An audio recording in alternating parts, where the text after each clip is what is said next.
You're listening to Speaking Sidemount, the podcast where we talk all things sidemount diving, from equipment, skills, techniques, and sidemount diving expeditions to interviews with some of the world's top sidemount divers.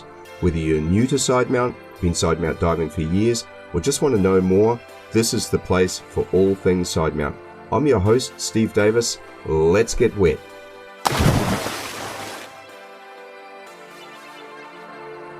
Hey, welcome back to Speaking Sidemount. I'm Steve Davis.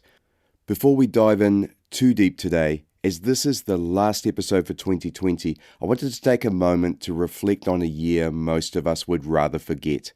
For sure, it's been challenging. All of us at some point have been in some sort of a lockdown, in many cases unable to work, certainly unable to travel, prevented from diving, and in many cases separated from friends and family.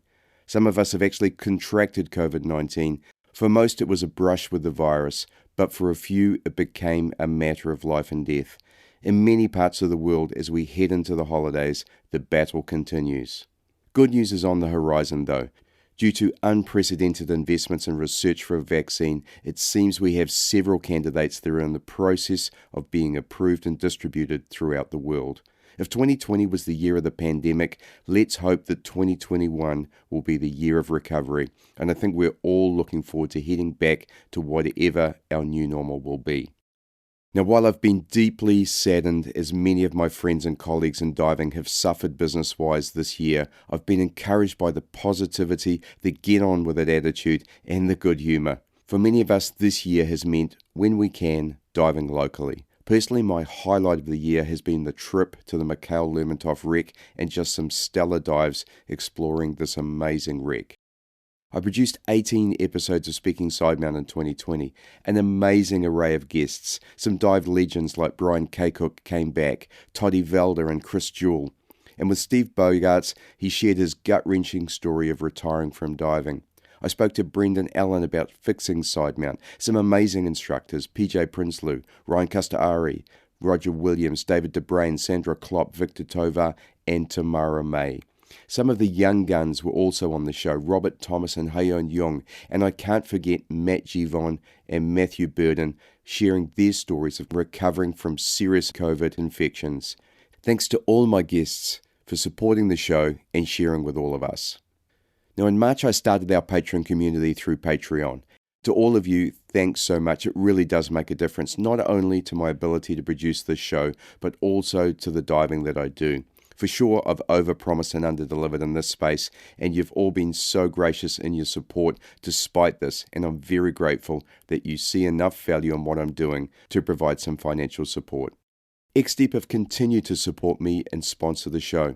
It is absolutely true that this show would not continue without their support, and I'm very grateful to Pieter and his team for working with me, especially through these challenging times.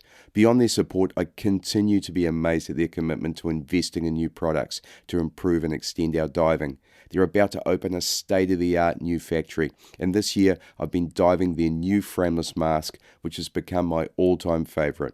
I definitely look forward to seeing the new NX regulators as they roll out sometime next year. And lastly, huge thanks to all of you for listening, for your messages of support and positive feedback. So on to this episode. Sean Wheller and I have been communicating online for well over a year, and Sean is a gold-level patron of Speaking Sidemount. In fact, he was one of the very first patrons to support the show. He's a sidemount diver, a decompression and cave diver, and is still progressing his training with PJ Prinsloo in South Africa. Sean runs a technology company, and It's a Small World story, we very nearly crossed paths many years ago when I was working in software. Now, in this episode, Sean and I chat about his diving, his training with PJ, how he's worked to develop his diving and overcome mental challenges as he addresses cave diving in particular. We talk about the benefit of a variety of instructors and also get into diving in South Africa, in particular Sodwana Bay and Komati Springs. All this and much, much more in this episode of Speaking Sidemount. And we are recording. Sean, welcome to Speaking Sidemount. Thanks, Steve. Thanks. Nice to be here. Mate, so great to catch up. And you've been a patron of Speaking Sidemount, and I want to just publicly thank you for the support of the podcast. It's been immense, and I really, really appreciate it. But let's start to talk a little bit about your diving, and I'm really interested in finding out more about how you got started in diving and what you're doing now. Yeah, thanks. I mean, thanks to you for putting on all that effort. It's a lot of work that you're doing with Speaking Sidemount. And when I saw it come out, it came out just at a good timing for me. And I thought, well, I can't get enough information. And just been recreational diving for a while, was a patio open water instructor and looking for something else. And I'd been looking at side mounts, and for one reason or another, I hadn't gone in that direction. And then one day I was on the net and I came across Steve Martin's online courses. And so the credit card whipped out and put that on. And basically taught myself to side mounts off the videos. Yes. Which was a whole new way of taking instruction.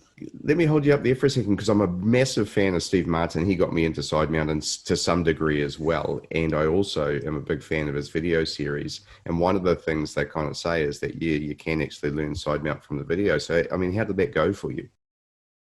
I think it was... in the beginning, it was like, well, how am I going to do this? And as I sat watching, he had new materials out. Obviously, he had done a lot of work. He was painstakingly meticulous sometimes. Yes. And I felt I had to speed some of the things up. But then I also found myself going back on it and having a great time. Actually, how did that XD Tech Rec actually get set up, and playing with it? And that helped me to get my XD Stealth set up. And then I worked from there and just went through video and kept going back to the videos. In fact, I even renewed the membership for the next year, because I was still going back. And I eventually was going through all his courses, not just the side mount courses. There was so much to choose from. Getting in the water and trying to replicate it, doing it myself, videoing it, trying it. And then finally I said, well, I might as well go and get a certification. So I knew a lady here, a French lady, and I said to her, listen, this is what I've been doing, the courses with Steve Martin. And she said, well, Sean, what do you expect me to teach you now that you've gone to one of the best in the world? And I'm like, Sophie, I just need you to certify me. That's all, and tell me if I'm okay. And since then, I've loved it. I've loved side mounting. I can't get enough of that. And then it became about places that I could go that I couldn't go before. And so it extended my recreational diving, and it brought a new lease of energy, and I was able to be a student again, and I loved that. Then I met PJ. This is PJ Prinsloo, who was my guest. I'm going to think what episode now. It was only about 5 episodes back, I think. But I had a great time talking to him and learning about things that he's done in his career and the diving he's doing now. But I'd love to meet him. He sounds like a great guy, and also obviously a phenomenal diver.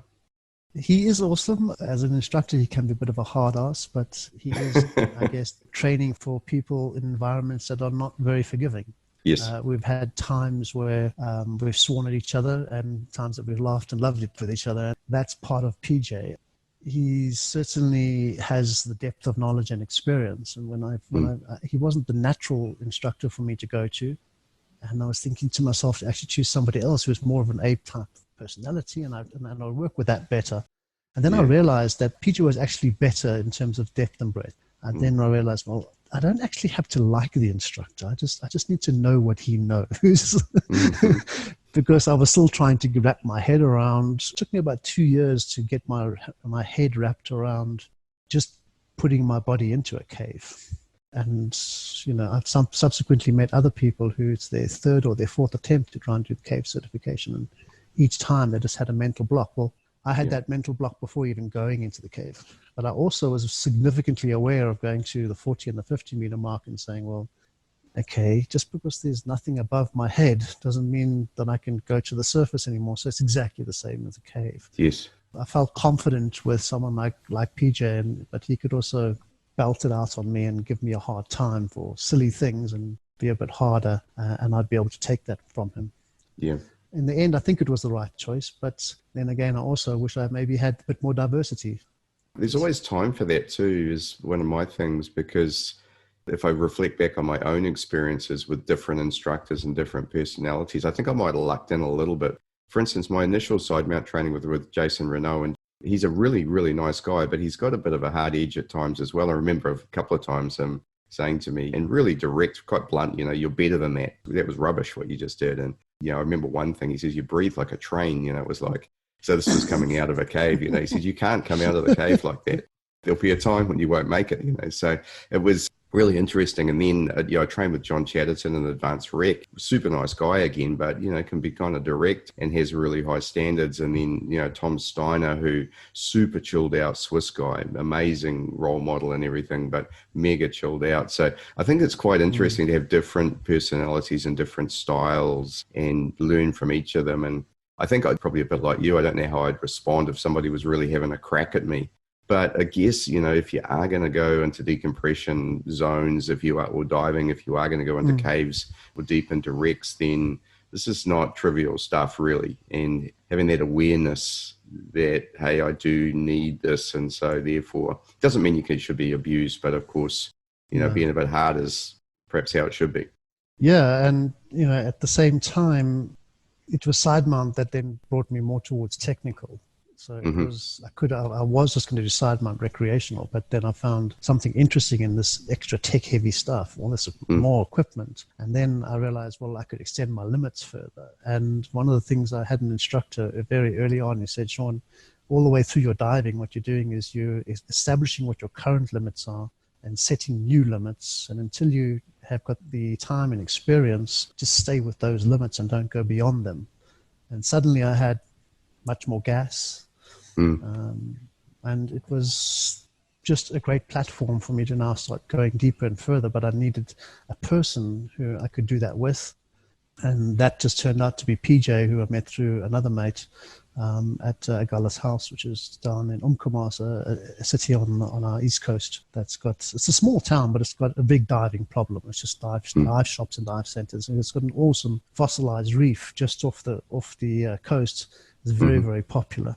And that's where I met PJ. And it took me about a year of just talking to him and getting to know it and realizing, okay, if he's going to crack up on me, he's going to crack up on me. How am I going to deal with it? And then I realized that I needed that. I had to be a bit more humble and just come back down and go, well, yeah, the humility is good. It puts me back in my place and makes me realize I don't have that experience to do that limit, or I am neglecting my... Here's another interesting point with that is because you run technology companies, right? And that was my experience as well. So when I was doing some of this training, I was the president of Author, the chief operating officer and president. So we're kind of senior executives in high growth companies. And there's a certain element of ego that goes with those sort of positions. And to then take yourself out of that persona and into a student persona where you're not the boss, you're not the one who necessarily knows the most. I think it's quite a good thing for us. I found it quite nice to just step out of that and be a different being, if you know what I mean. True, yeah. It's that whole psychology of you're used to telling people what to do, and now you're the other side. And and then I was also very fortunate in meeting. We have quite a strong technical community, so we say technical community with people like Don Shirley and stuff like that. And there was a good guy, Deshaun is now passed, who was actually on the rescue together with Mark Andrews and through the other team trying to get back the bodies of the divers who were at Bushman's Hut. And having the opportunity to sit and just listen with them and just sit like a fly on the wall and listen to their conversations and pick up all those little things where you thought you knew, but you actually knew nothing. And you had to really, really step back and just be kind of like Gary Dallas in a way. You have to have this, be very, very humble and just realize, you're now a baby and you've got to grow with it again. And I'm still a baby at it. And that's frustrating to one degree. But on the other side, I'm enjoying it because it's an amazing journey that's got so much to do. Exactly. So what sort of training have you done? So you obviously you did Sidemount with Steve Martin's videos, then you got certified. And then how did you follow that up? And then I just went diving, trying this, trying that, trying the next thing, obviously within the recreational limits. And then I'd been speaking with PJ a while and he said, well, let's do the Raid Tech 40. And Raid was still starting then. Barry Coleman and a whole bunch of guys had all got together. And I said, well, okay, I'm a paddy diver, but you know what, I'll try this new thing because of PJ, and he was with TDI and he crossed over. Mm-hmm. That's when I did the Tech 40. Mm-hmm. And then went from Tech 40 to Tech 50. And then after Tech 50, went on to do Cave 1 and then Cave 2. So it was quite a journey in the space of, 2 years? But a lot going on, and a lot of not passing courses or not qualifying Mm-hmm. and having to do extra dives. And especially down at the 50-meter mark, suddenly you see helium gets very expensive, and Yes. but still pushing on, but doing a combination of it in Komati Springs, which is the flooded mine that we spoke about, and also Sodwana Bay, which is completely different. It's coral reef and warm water and blue and exquisite, a marine protected area, and everything's there. So quite a bit of contrast as well, not just dark, deep depths. Yeah, and I definitely want to talk about some of the sites in South Africa because I'm not terribly familiar with it. And yes, I know Sodwana Bay, and now I know of Komati Springs through doing a bit of research with you. So I'm really interested in those. But one question I do want to ask is the order in which you do training. So you've done decompression training and then taken it to cave diving. And there is obviously the other way of doing this is where you do your cave training and then go and do your decompression diving. And I have a couple of theories on this with respect to skill sets. How did you find that order that you did it in? And what would you think about if you did it the other way around? Would things have gone better for you? I felt I was more confident outside the cave. I kind of wasn't ready to go into the cave mentally. Cavern wouldn't have been a problem, and I would excursion in a bit and then come back out again under the guidance of another instructor and then see how I felt. Once I had got to understand sac rate, understand the gases, understand my physical parameters as a diver, I became a lot more calm. Also because Komati at 50 meters is as black as night. It's very dark. So getting to the mental around that, it was almost like doing a night dive. And then found that night dives, obviously, it's always been exhilarating, but doing it in that environment was like Star Wars. It was really great. There was more lights, more dive computers, some people on rebreathers with blinking green lights and all sorts of things going on. Made it really entertaining. But also keenly aware that because of the decompression obligations, we couldn't just go to the surface. So that mentally prepped me for the fact of, well, if I'm going into the cave, I'm dealing with the same things, except there's now a three-dimensional environment encasing me. I wasn't, however, ready for the immediate feedback of that environment. It gives you a feedback like you cannot believe it. If you touch something and next thing you can't see anything. Exactly. It just gives you feedback. If you're too high, you're going to bump your head on the ceiling. And you're not the first one to use that description of a cave. The caves give you really, really good feedback, don't they? They do. Yeah. And even so, first time actually going on the Cave 1 part of the course, it was, okay, PJ will take a weakness and he'll just keep hammering that weakness. And one of my weaknesses was removing my mask, replacing it, putting another mask on without dropping a meter or rising a meter. And trying to do that in the cave. In the beginning, I had to actually just calm myself down, get my mental faculties about me and just start chilling the breathing, taking my time about it, realizing it was okay. I could still breathe, and because I could breathe, everything else was fine. If I couldn't breathe, then everything was not fine. Exactly. And once I got over that mental hurdle, then it built from there. And that wasn't very, very far into the cave. But then he would keep hammering the mask until you actually, okay, this mask thing's okay. I've done it 50 times already. Let's just do it another 50 and you're okay. Yeah, he's probably using a principle where you own the skill. When you start out, you do the skill, but there's a point where you own it. And it's when you've done it, as you say, 50 times, 100 times. And especially if it is a weakness, I completely understand that. I had a similar one. There was in Gozo, they made us do one-handed mask removal. And for a long time, that was just incredibly difficult for me. And two hands, no problem, but one hand. And now it's just silly just being able to make that happen. And so I just thought, okay, every single dive, whether I need to or not, I'm doing a one-hand mask removal. And so by the time I'd done 30, 40 of them, it became something that it was part of what I could do. I think that's a really good principle of just this repetition. I've done martial arts a lot in my life as well, and that's one of the things that martial arts focuses is on repetition of skill. You never achieve perfection, but it's how you approach perfection is by mastering a skill through repetition. That's a very hard part, I think, of once, people like to say once you cross over to the dark side, I mean, just to get that, that repetition, being able to exercise that way, being able to practice that way. Yes. Often is the key. And I actually did my training with another diver, Tio, and when we're completely different age groups, so we shouldn't be a good match, but we turned out we are not bad as a match goes, and we've kind of become a team in ourselves. But having a person who you can continually go with and get feedback with, and who's prepared to do skills, not just dive, and who's prepared to be critical with you. And then the hard part has been trying to build up a team of divers, a big enough team so that you can have enough diversity in the group at different levels and learn from each other, and also be critical of each other and give ourselves more opportunities to actually go diving and do those kind of dives.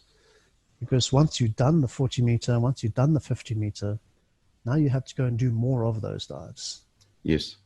Because you know how to go down and you know how to return safely, but can you repeat it? And at what level can you do it? You once said to me something about, or you said on one of your blogs or your podcast, Tom Steiner said, well, how was the dive? And he said, there's a catastrophe. Exactly. was his words, and I'm like, every time I come back from one of the dives, I'm like, geez, that was a catastrophe. Geez, that was a catastrophe. Yeah. But in somebody else's eyes, you're like, well, Sean, how do you do that? How do you do that skill? How do you do that and not go up or down? How do you do that and not have to have this happen? And then you look at other people and you go, oh my Lord, I've still got such a long way to go. Yeah. Yeah, the whole Gozo thing was quite amazing to me still to this day, because I remember turning up and I'd done a couple of 100 side mount dives and had been diving mainly on my own in side mounts. I had no one to give me feedback. I did have the early sets of Steve Martin's videos, I think, in those days. It's hard to remember now, but I was certainly working pretty hard on trying to be better, but you just don't know where the bar is. And then, you see Tom and Audrey and some of the divers that were at Gozo at the time, and we'd go out and do a training dive and you go, oh my God, they're stable, they're still, when they hold a level, they hold a level. And we were doing practice ascents, and one of their things is they very rarely do an open water ascent with a SMB because that's just so easy.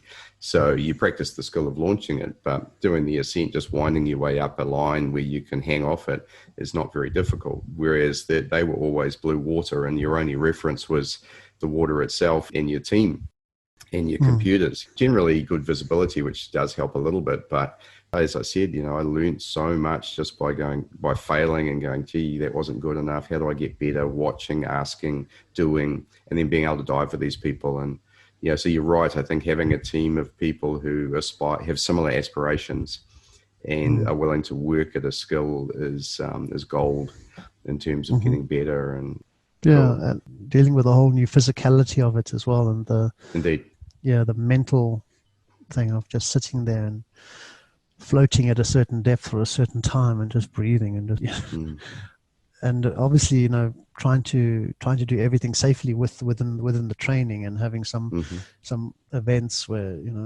things. I mean, I remember going down on one training dive and I was carrying a 48% on as my third cylinder, and it was time to now come up. So I thought, well, I'm going to start opening it up. The thing just spun and the spindle just spun, and I didn't have a deco cylinder, and we had to kind of think on our feet how we were going to now solve this problem in motion without losing time and getting to our final deco position. We eventually solved it by my buddy breathing until he was done and then swapping over the cylinders and doing an exchange, but that was totally unplanned. And I wondered to myself, how would we actually perform if that was not in a training scenario? And so as I'm trying to now go from qualifications into doing more of those dives, that's a bit of the psychology as well. How ready am I to continue to do those dives without an instructor nearby? Yeah. Exactly. And it's not trivial doing a cylinder exchange either if that's not something that you've practiced a lot in holding a level where you have a decompression obligation. That's something that, again, you should practice. Just for the whole audience, I saw an amazing video that Misha did on that where he and another diver effectively almost docked with each other. And basically, he's an alien, that one. I know. It was crazy. You'd have to practice the crap out of that skill to do it that way. But I just thought, wow, what a stellar way to do that skill. I don't know if you saw it where they flipped left D-ring to right D-ring, spun them under. It was like a couple of spaceships docking. Just brilliant. It's at a different level. But regardless of how you're going to accomplish the skill, having practiced it and done it is obviously important because one day you may have to do it for real as you've experienced. Yeah. So you mentioned some mental barriers with cave diving, and I didn't suffer from this very much myself. I'm a little bit claustrophobic, but I was quite prepared for the environment mentally. Clearly, slowing the breathing down was an important thing, but I don't think that was so related to the cave environment as it was learning some new techniques that I needed to for that. So how did you overcome the mental side as you were developing and becoming a cave diver? I kind of applied my business skills to that and said, I'm not adverse to risk. It's the risk that I don't know about that bothers me because I can't manage it. Yes. So I tried to find out what all those risks were and try to see what was the strategies towards risk management.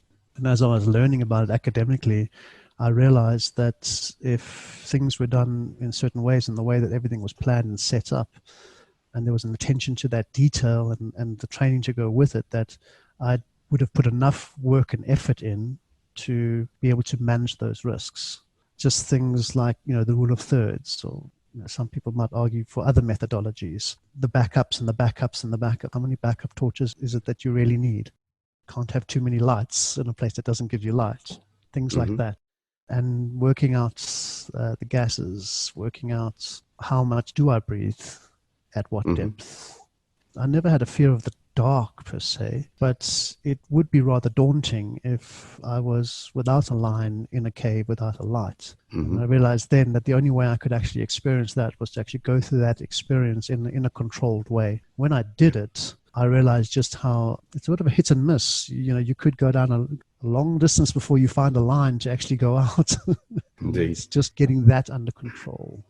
And I think what also helped was doing a lot of those 50-meter dives into darker water. Yes. And deeper, darker, a lot more stress. Obviously, we were task loaded, trying to induce that stress and having the confidence to build that up. Those dives that I did in the open water at those depths kind of washed away a lot of my other fears about managing those risks. And I'm glad that I actually did it that way, because when we came to do Cave 2, we were able to do a circuit down to 40 meters, set the dive up one day, and then come in from a complete different side of the mine, go down, retrieve the line, and come out again.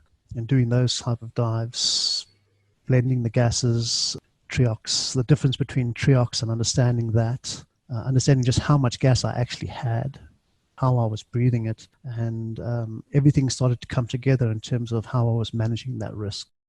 Then came back and said, okay, I know my new limits, I'm just stay within those limits. That's all my experience. Exactly. And so that echoed back on me again. And as the weeks progressed, I became more and more confident about it, sometimes too confident, must say, yeah. One of the things that's always, I think, sat with me is as my skills grew, my confidence grew. And by skills, I mean everything from the very foundation to, one great example is the back kick. For a long time, I struggled with that. But once I mastered the back kick, I make the saying it changed my diving, but it really did, because all of a sudden, everything got easier.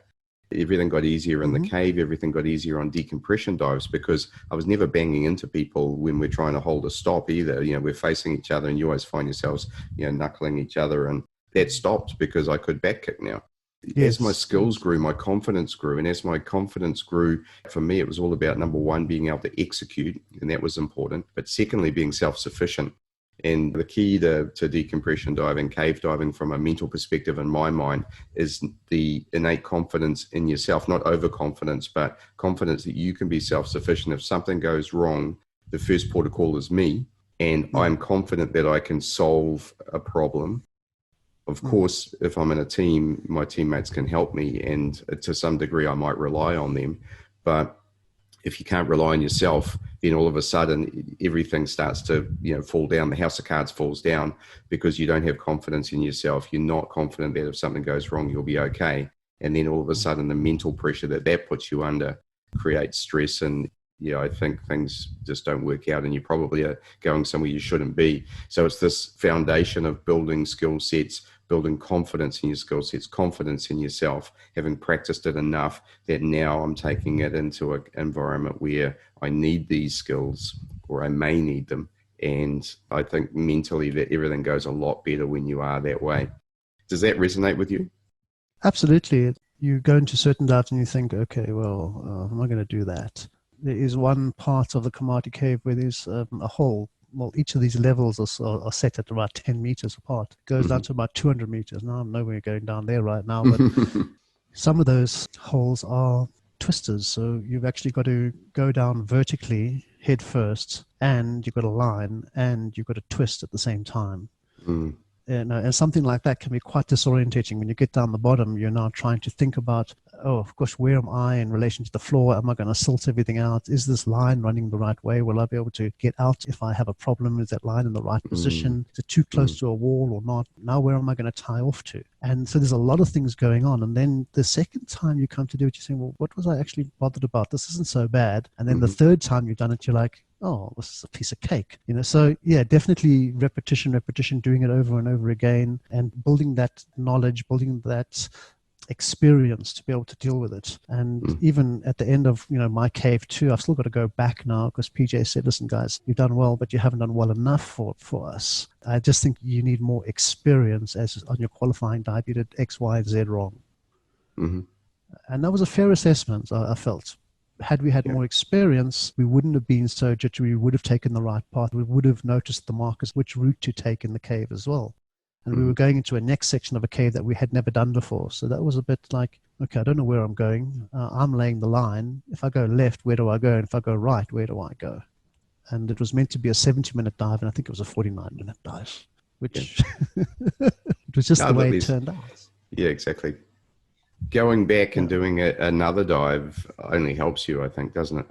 Absolutely. I think that's the thing, is you got to take the fact that you didn't succeed as feedback, not as failure. And so when you don't get it right the first time, just go back and try it again, But obviously with the right controls around it. Don't be silly about it. And don't just ignore the problem either. Especially if you've got a problem in your equipment, don't ignore the problem, because it will go wrong when you're trying to go down a hole or up a vertical or something like that. That's when usually at the worst possible times it will go wrong, right?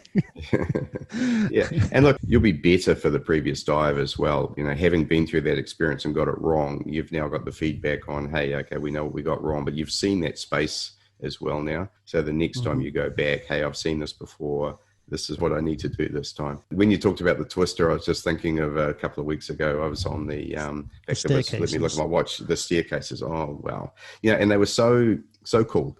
But mentally I remember sitting on the boat talking to Pete Mesley about the dive and talking about navigating these staircases, and with Dave Pierce, who had done them before. That was a benefit.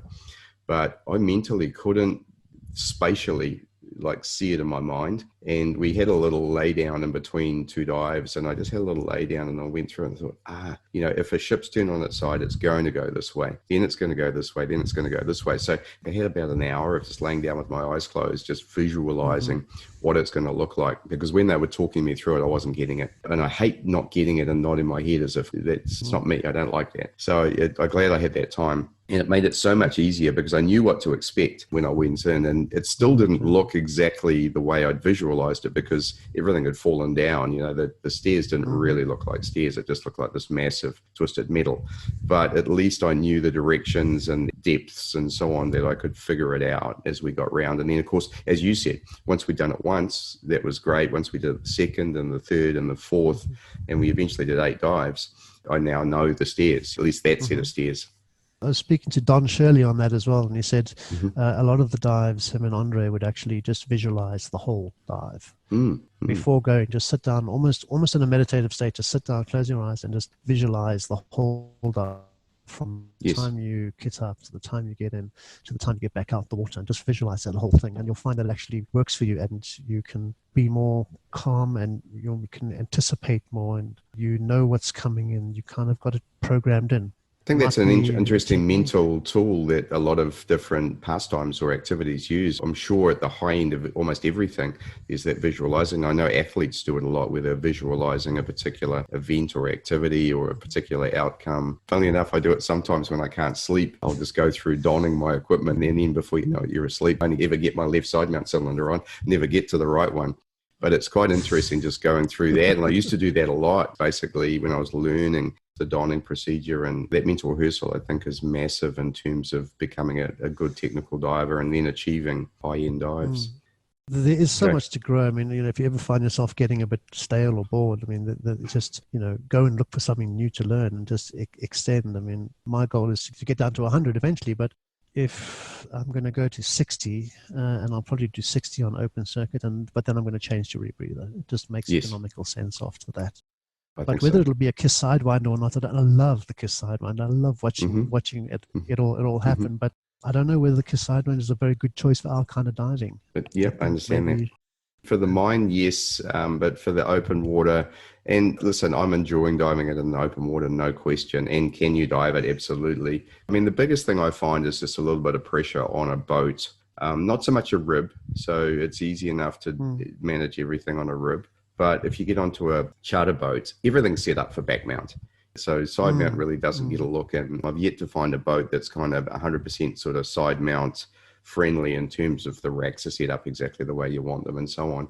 And the trouble with the Sidewinder is it needs to lay down. It doesn't want to stand up. It can't stand up. It's flexible, but it's built around your side mount harness. So it needs to lay down. And so convincing a group of your mates or your contemporaries who like to take the piss out of you whenever they can, that they should give you a flat area that you can lay your Sidewinder down is quite interesting. But that's really the only issue. I mean, getting it on, again, if you've got a bench the right height, it's reasonably easy. If you choose the right cylinders, it's reasonably easy. So I didn't have too much trouble apart from that. I will say the other thing is building the Sidewinder takes a bit of space as well. You need to be able to lay it down and build the unit. And again, doing that on a boat, let's say you're on a liverboard where you need a bit of space to do that, is interesting compared to, again, to the JJs and APs and so on that stand up and everything can be done in a relatively confined space. So I think they're the weaknesses. In terms of diving it, once you're in the water, you're in the water.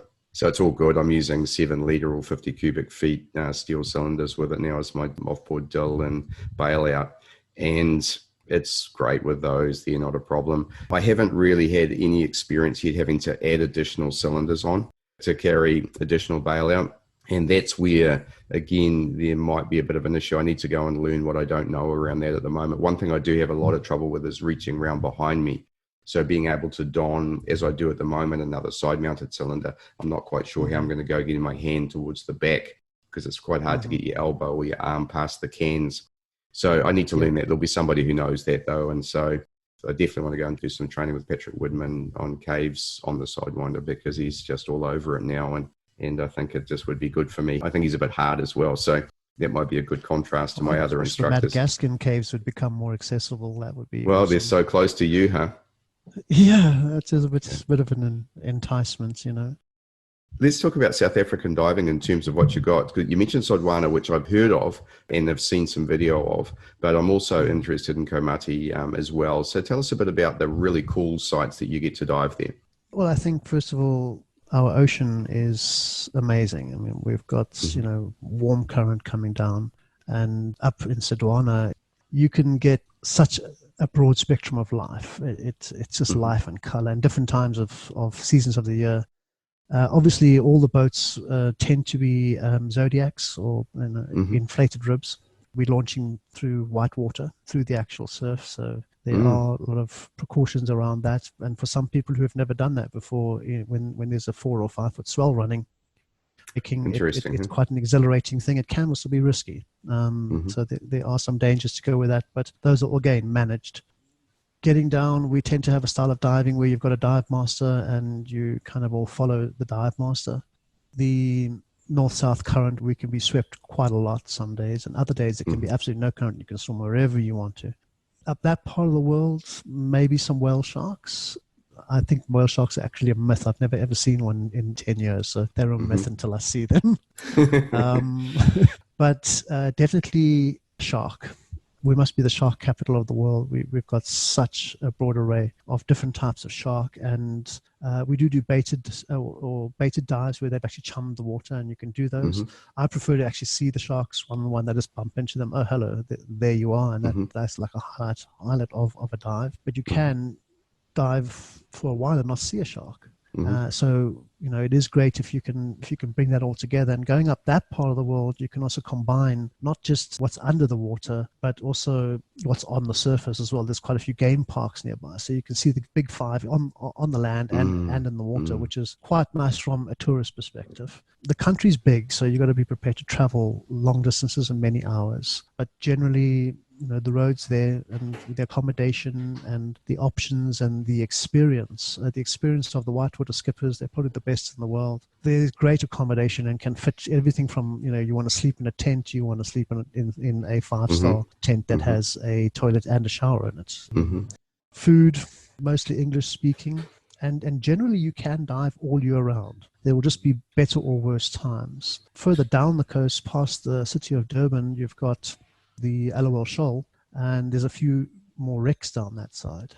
So again, awesome, but there it's bigger stuff. Eels, the moray eel can be, a honeycomb can be, you can imagine trying to put your arms around the honeycomb and give it a hug. It's bigger than that.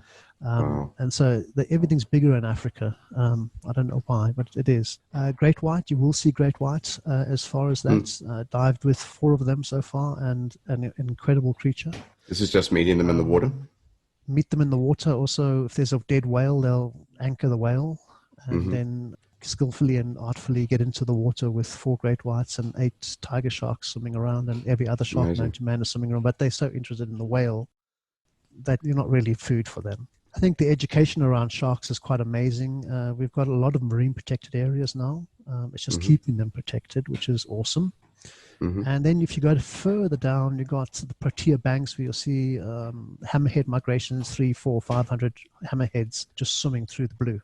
Incredible view. Go down to Cape Town, and just in False Bay alone, there's over 200 wrecks in False Bay, but the water is ice cold, so you definitely need a dry suit. So you can go from a 5 mil shorty all the way down to a dry suit with the best undergarments and lots of feet warming.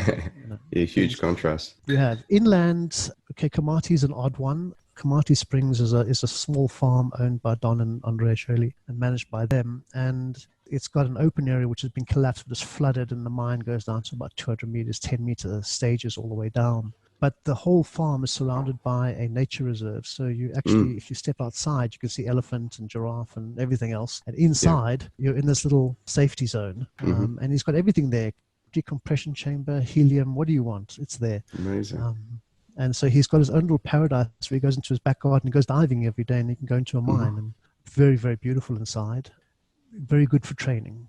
So the main training area is sitting at about 16 meters, and then you can drop down from there 10 meters at a time.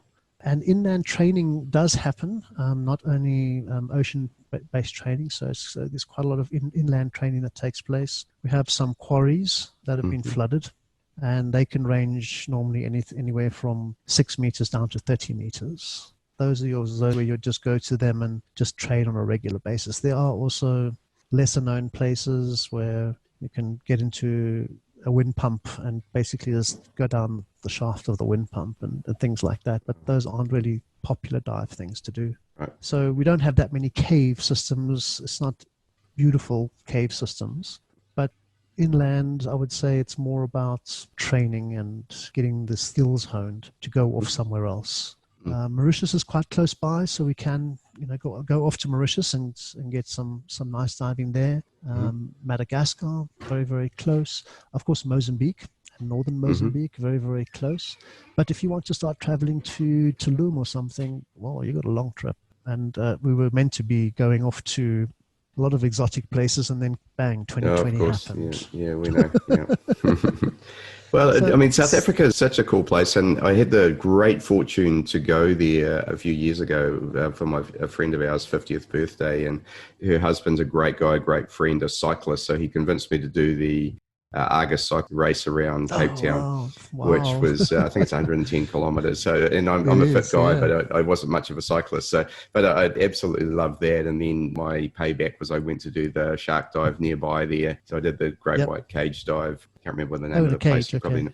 Yeah, so that was Yeah. very, very cool. But then we went to Johannesburg, and for the actual birthday, her brother-in-law is the CEO of the Shambhala Game Reserve. It's Okay. about 2.5 hours north of Johannesburg. And this is a 6-star resort with, Awesome place. and when they say 6-star, they mean 6-star. It was 6-star. unreal. And Yeah.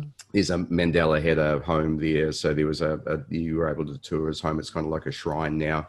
And they had a distillery there. It was just like so much cool stuff. But we just had such a great time, amazingly looked after.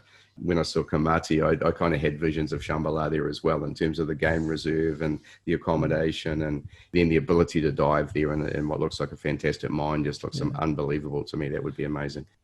Yeah, Komati is very rustic. It's not anything like Mm-hmm. Shambhala. Shambhala is like, wow, okay, a completely different thing.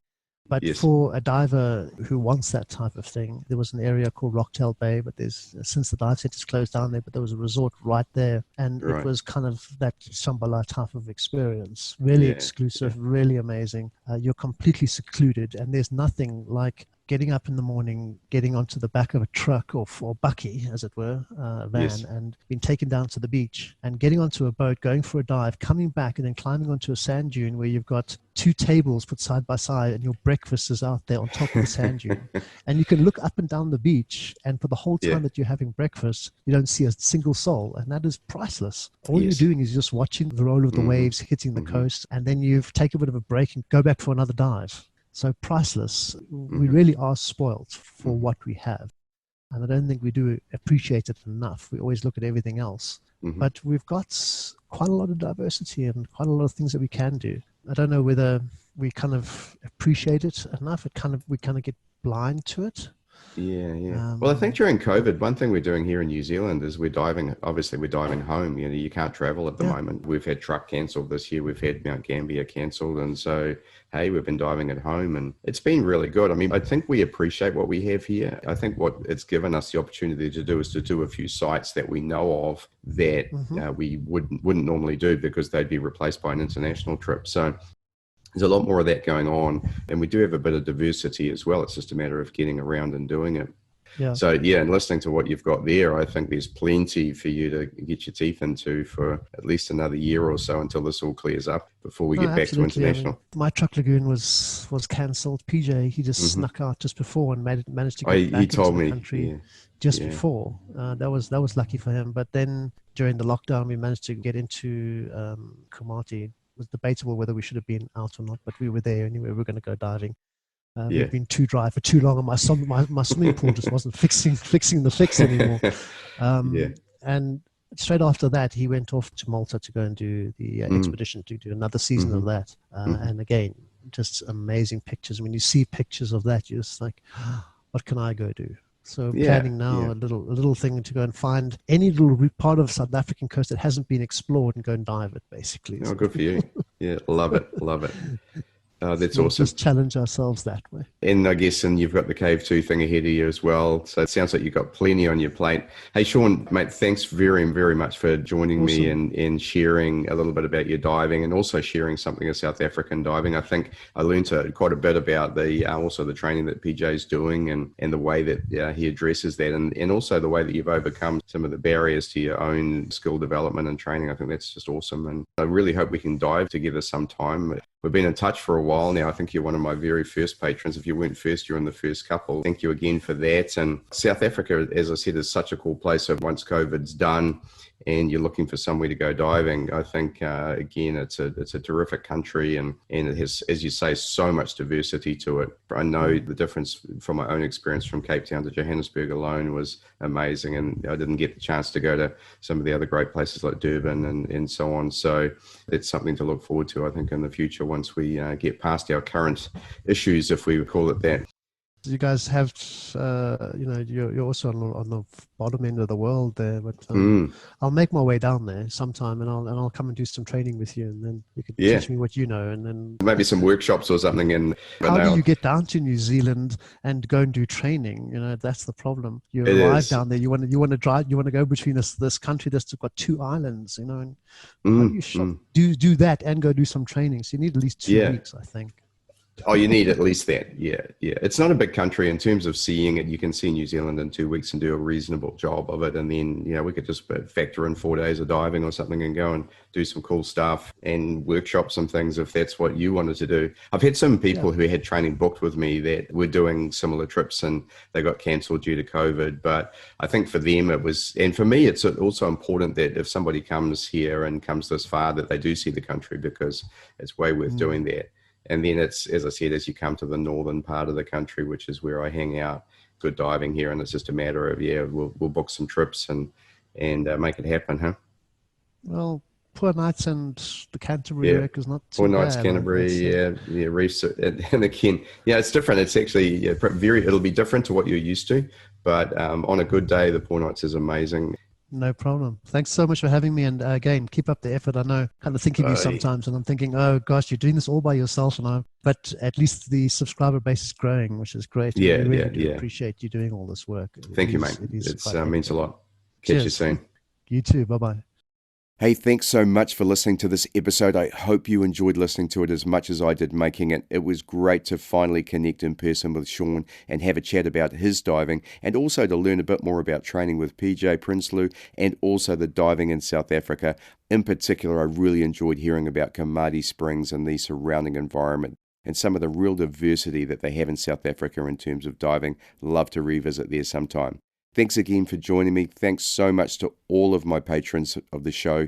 It does mean a lot. And also thanks again to X-Deep for their support. For all of you, I hope you have a great and safe holiday season, and I look forward to catching up with you again next year. You've been listening to Speaking Sidemount from www.sidemountpros.com. If you like the podcast, please subscribe and consider leaving us a 5-star review. If there's something you'd like us to cover on the show, then let us know via our Facebook page listed in the podcast notes. Thanks again, and we look forward to you joining us on our next episode of Speaking Sidemount.